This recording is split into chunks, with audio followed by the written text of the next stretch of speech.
141,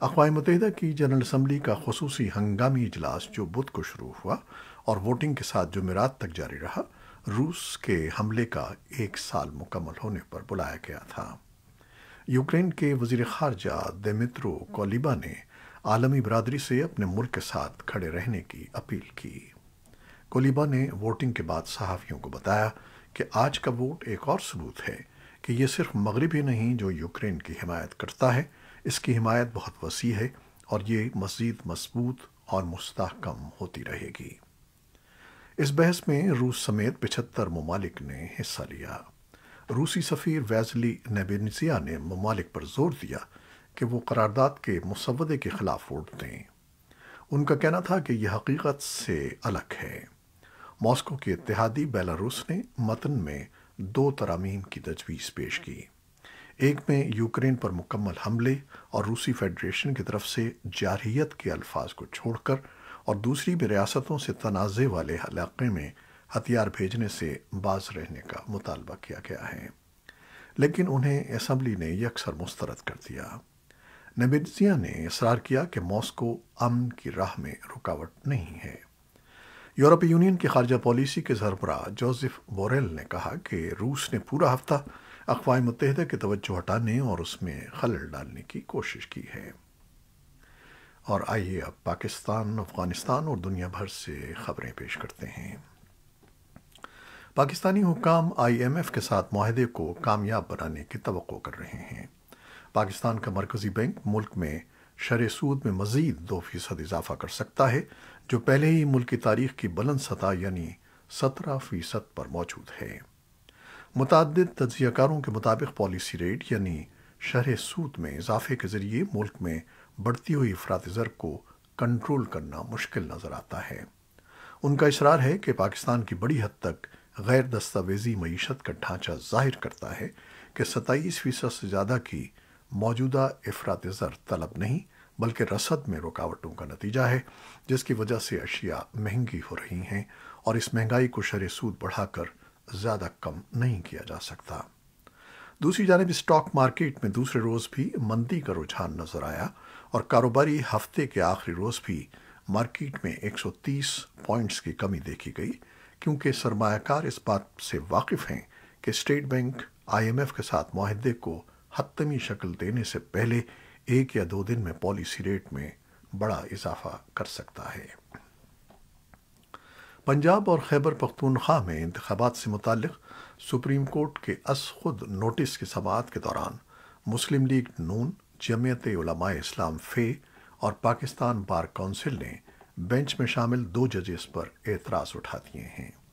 عدالت میں پیش کردہ درخواست میں تینوں جماعتوں کا کہنا ہے کہ انتخابات کے معاملے پر جسٹس اعجاز الحسن اور جسٹس مظاہر علی اکبر نقوی کی رائے پہلے ہی سامنے آ گئی ہے۔ جسٹس جمال مندوخیل کے نوٹ کے مطابق انصاف کے تقاضوں اور فیئر ٹرائل کے لیے 2 ججز کا بینچ سے الگ ہونا ضروری ہے۔ جسٹس اعجاز الحسن اور جسٹس مظاہر علی اکبر نقوی نون لیگ، PPP اور JUI کا کوئی کیس نہ سنیں۔ سماعت کے دوران بینچ کے سربراہ چیف جسٹس عمر عطا بندیال نے ایک موقع پر کہا کہ عام طور پر شہری انصاف کے لیے عدالت میں آتے ہیں، لیکن کیا آپ کو معلوم ہے کہ اس بار آئین نے دروازہ کھٹکھٹایا ہے؟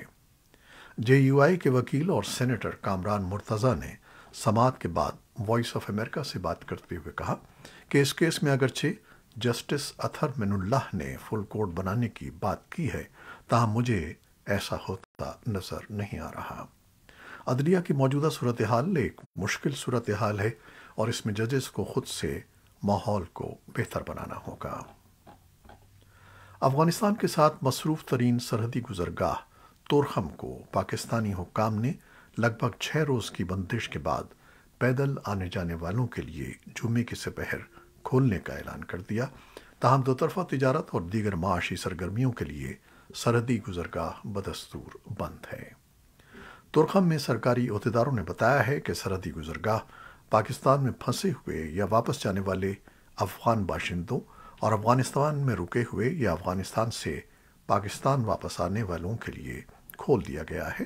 اس فیصلے کے تحت نہ تو کسی پاکستانی باشندے کو افغانستان اور نہ کسی پاکستانی باشندوں کو طورخم کے راستے افغانستان داخل ہونے کی اجازت ہوگی۔ افغانستان میں برسر اقتدار طالبان عہدیداروں نے اتوار کے روز پاکستانی سیکیورٹی اہلکاروں کی افغان باشندوں کے ساتھ نفرت آمیز رویوں کے الزام لگا کر سرحدی گزرگاہ کو ہر قسم کی آمد و رفت اور دوطرفہ تجارت کے لیے بند کر دیا تھا۔ بدھ کے روز پاکستان کے وزیر دفاع خواجہ آصف کی سربراہی میں ایک اعلیٰ سطحی وفد کے دورہ کابل اور رہنماؤں کے ساتھ مذاکرات کے بعد افغان حکام نے طورخم کو جمعرات کے صبح کھولنے کا اعلان کیا تھا، مگر پاکستانی حکام اعلانات کے باوجود ایسا نہ کر سکے۔ تجزیہ کاروں کا موقف ہے کہ بدھ کے روز ہونے والے مذاکرات میں پاکستانی حکام افغانستان میں روپوش عسکریت پسندوں کے خلاف کارروائی کرنے پر طالبان کی جانب سے کوئی مثبت جواب نہ ملنے پر مایوس دکھائی دے رہے ہیں۔ طالبان حکومت کی وزارت صنعت و تجارت کے ایک عہدیدار کا کہنا ہے کہ روس، ایران اور پاکستان کے تاجروں کے کنسورشیم کے ساتھ ایک معاہدے پر دستخط کیے جائیں گے جو $1 بلین کی ابتدائی سرمایہ کاری سے بنیادی ڈھانچے کے 4 منصوبوں کی تعمیر سے متعلق ہوں گے۔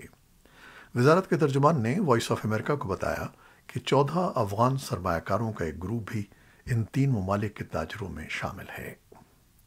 طالبان کے قائم مقام وزیر برائے صنعت و تجارت نور الدین عزیزی نے رائٹرز کو بتایا کہ بجلی اور کانکنی کے منصوبوں کے علاوہ کنسورشیم سالانگ میں ایک دوسری سرنگ کے امکان کا جائزہ لے گا جو افغانستان کے شمال کو ملک کے دوسرے حصوں سے ملاتی ہے۔ پنجشیر سے کابل تک پانی کی منتقلی اور کابل ہرات ہائی وے کی تعمیر نو بھی ان منصوبوں میں شامل ہے۔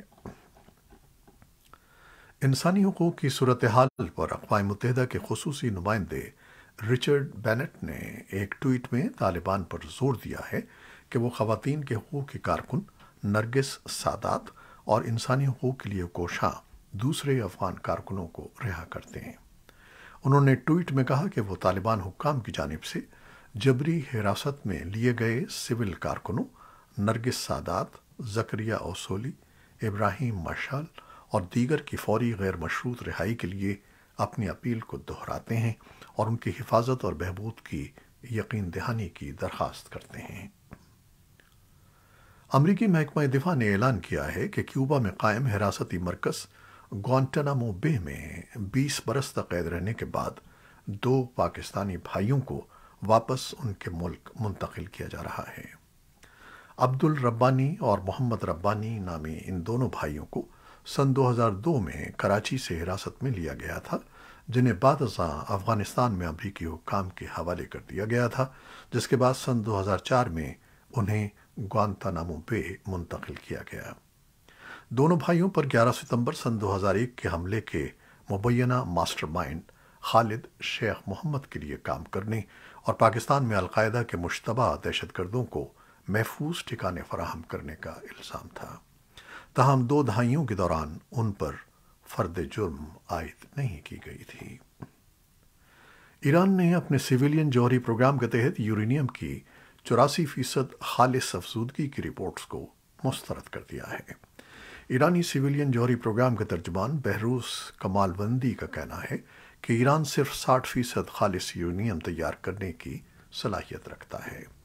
حال ہی میں نشریاتی ادارے بلومسبرگ نے جوہری انسپیکٹرز کے حوالے سے اپنی ایک رپورٹ میں کہا تھا کہ ایران 84% خالص یورینیم افزودہ کرنے کی صلاحیت پیدا کر چکا ہے۔ جوہری توانائی کی عالمی ایجنسی IAEA نے اس رپورٹ کی تردید نہیں کی تھی۔ ایران نے یورینیم افزودگی سے متعلق اس رپورٹ کو ایک سازش قرار دیا ہے۔ ترکی کی فورسز نے دعویٰ کیا ہے کہ شمالی شام میں ایک آپریشن کے دوران استنبول کے استقلال ایونیو دھماکے کا ماسٹر مائنڈ مارا گیا ہے۔ ترکی کے سرکاری میڈیا کے مطابق انٹیلیجنس اہلکاروں نے شمالی شام کے شہر قامشلی میں ایک آپریشن کیا۔ اس دوران مبینہ ماسٹر مائنڈ حلیل مینسی ہلاک ہو گیا۔ گزشتہ برس 13 نومبر کو استنبول کے مشہور سیاحتی مقام استقلال ایونیو پر ایک بم دھماکے میں 2 بچوں سمیت 6 افراد ہلاک ہو گئے تھے۔ واقعے میں 80 افراد زخمی بھی ہوئے تھے۔ ترکی کے حکام نے اس حملے کا الزام کلعدم ترکستان ورکرز پارٹی سمیت شامی کردش گروہوں پر عائد کیا تھا، تاہم کردش عسکریت پسندوں نے اس کی تردید کی تھی۔ روس نے 3 خلا نوردوں کی عالمی اسپیس اسٹیشن سے بحفاظت واپسی کے لیے اسپیس کرافٹ روانہ کر دیا ہے۔ ان خلا نوردوں میں 2 روسیوں کے ساتھ امریکی خلائی ادارے ناسا کے ایک آسٹروناٹ بھی شامل ہیں۔ گزشتہ برس دسمبر میں ان خلا نوردوں کے اسپیس کرافٹ سے چھوٹے چھوٹے شہابیے ٹکرا گئے تھے، جس کی وجہ سے اس میں تکنیکی خرابی پیدا ہو گئی تھی۔ اس خرابی کے بعد یہ اسپیس کرافٹ عالمی خلائی اسٹیشن پر پارک کر دیا گیا تھا۔ جمعے کو روس نے ان خلا نوردوں کو واپس لانے کے لیے قازقستان سے خالی اسپیس ایئر کرافٹ خلا میں روانہ کیا، جو اتوار تک عالمی خلائی اسٹیشن تک پہنچ جائے گا۔ یہ تھیں وہ خبریں جو فیس بک لائیو پر ہم نے آپ کے لیے پیش کی۔ ہماری ویب سائٹ، یوٹیوب اور پوڈ کاسٹ پر یہ بلیٹن آپ کے لیے پوسٹ کر دیا جاتا ہے۔ آپ ہمارے بلیٹن کو شیئر کرتے ہیں اور اپنے کمنٹس میں اپنی محبتوں کا اظہار کرتے ہیں، جس کے لیے ہم آپ کے بہت ممنون ہیں۔ اپنی ان کاوشوں کو جاری رکھیے گا۔ نیوز ایڈیٹر بہجت جیلانی کے ساتھ خالد حمید کو اب اجازت دیجیے گا۔ اللہ حافظ۔